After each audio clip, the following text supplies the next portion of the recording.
వైద్యంలో అద్భుతాలంటే ముందుగా వినిపించే పేరు డాక్టర్ దండపు బసవానందం. 3 దశాబ్దాలకు పైగా అనుభవం, మొండి వ్యాధులు సైతం శాశ్వతంగా తరిమి కొడుతున్న వైద్య మహర్షి.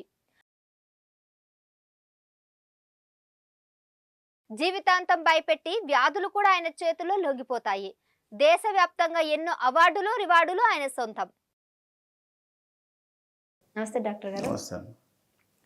సార్, ఒబెసిటీ అనేది ఇప్పుడు పిల్లలలో అయితే మరీ ఎక్కువైపోయింది. ఒకప్పుడు అందరూ చాలా చక్కగా హెల్తీగా ఉండేవాళ్ళు నిజానికి. కానీ ఇప్పుడు హెల్తీగా లేరు.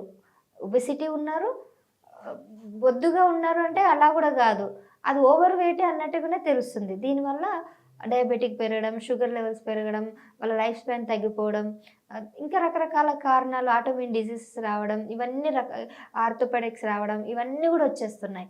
సో ఒక్కదాని వల్ల ఇన్ని డిసీజెస్ వస్తున్నాయి కాబట్టి ముందు జబ్బుని మనం తగ్గించుకోవాలి. కాబట్టి హోమియోపతిలో దీనికి ఎట్లా ట్రీట్మెంట్ ఉంటుంది అంటారు? మామూలుగా ఒకటి ప్రజలు గుర్తుంచుకోవాలి, ఒబేసిటీ అనేది డిసీజ్ కాదు, అదొక డిజార్డర్. డిజార్డర్ అంటే మెటబాలిక్ డిజార్డర్. మామూలుగా బాడీలో మన మెటబాలిజం అనేది ఉన్నది. మనం తీసుకునే ఆహారము ఎంత ఉండాలి, ఎంత ఎక్స్క్రీట్ చేయాలి, ఆ ఫంక్షన్ చేసేదాన్ని మెటబాలిజం అంటారు.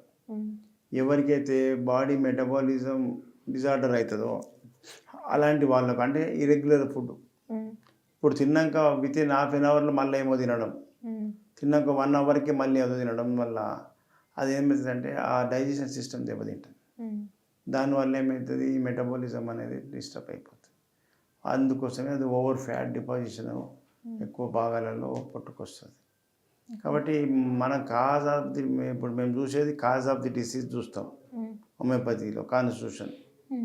వీళ్ళ కాజ్ ఏమది, ఇలాంటిది వల్ల ఇదైంది. పిల్లల్లో కూడా చూడండి, ఇటు చాక్లెట్లు, అటు బిస్కెట్ ఇట్లా తినడం వల్ల ఏంటంటే, మనం తిన్న తర్వాత ఏదైనా ఆహార పదార్థము స్టమక్లో అది అరిగి జ్యూస్ లాగా తయారై ఇంటెస్టైన్స్ పంపించేస్తుంది, చిన్న పేగుల్లోకి వెళ్ళిపోతుంది. దానికి 2 అవర్స్ పడుతుంది.